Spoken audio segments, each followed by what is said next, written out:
So hey everybody, it's Kerry from Cheeky Cherries. Today I thought I'd show you a little tutorial on how I do my roses. So first of all, if you wanted to start off with a guideline, you could. So basically I've already loaded up my brush with Strong Rose by DFX. And I am using a 3/4 inch angle brush from Low Cornell. So today I just literally wanted to show how I would set up my roses, how I get them to sit nicely and look like they're slightly layered. So first of all, I do the star, placing each petal.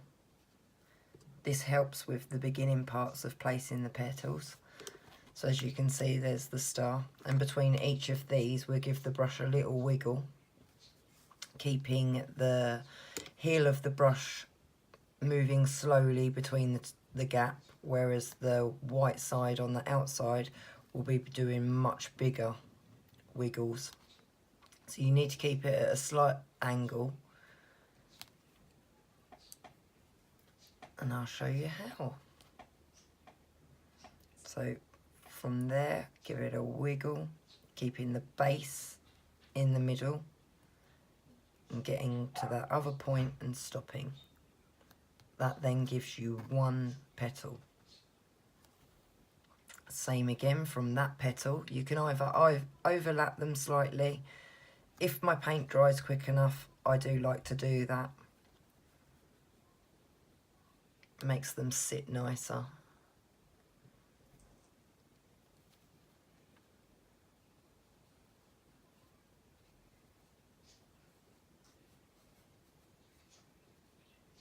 Bigger one round that side, and now that it looks like these two are sitting over this one, just going to load my brush. I literally dipped into the water slightly. I press down in the same direction a few times, come back on myself a few times, and then blend the two colours together by going each way. As you can see, all the colours are separate on the brush, so you've got the dark, the pink and the white at the top. We try to keep the white crisp, so keep loading if needed. So as I've let this corner dry slightly, I'm just going to overlap that. The line is there, right on the corner, but I don't want it to show that we've put the line out. So I'm just going to go over the top of that and wiggle round and pull into the middle. And on the last petal between the two, you can still see the marks. Pull it round and into the middle. I also like to offset my centerpiece between two petals to make it look as though they have fallen out like brickwork. So 2, 3, 2, 3. So I'm just going to do a nice big centre bud in the middle, and then pull that round. And this is where I like to reload my brush, ready to go in with the petals that lay down beside it.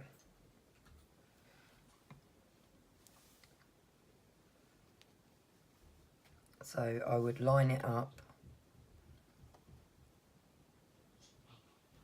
give it a wiggle and pull it round quite high up.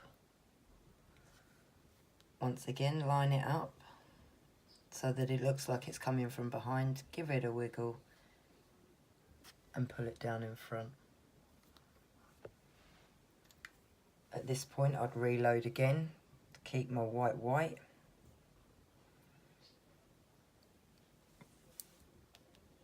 Line it up with this one and wiggle it round. And then you can fill in the gaps. A few little push petals. And that's how I'd make a rose. So the centre, and as you can see, it's gone muddy.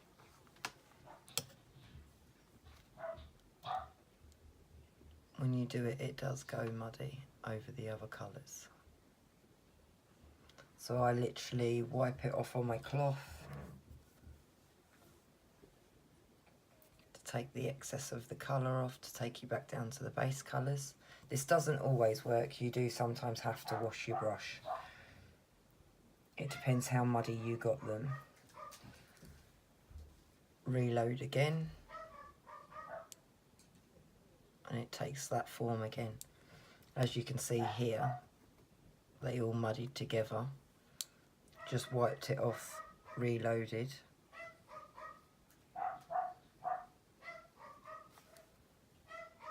It makes much crisper. So you can do it as an N and a U.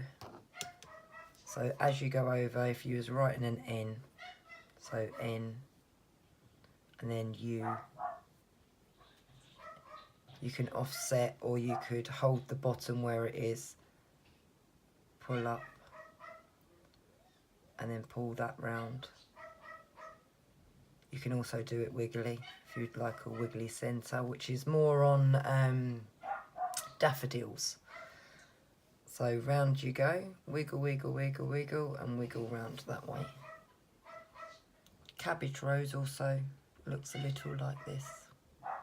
Thanks for watching, guys.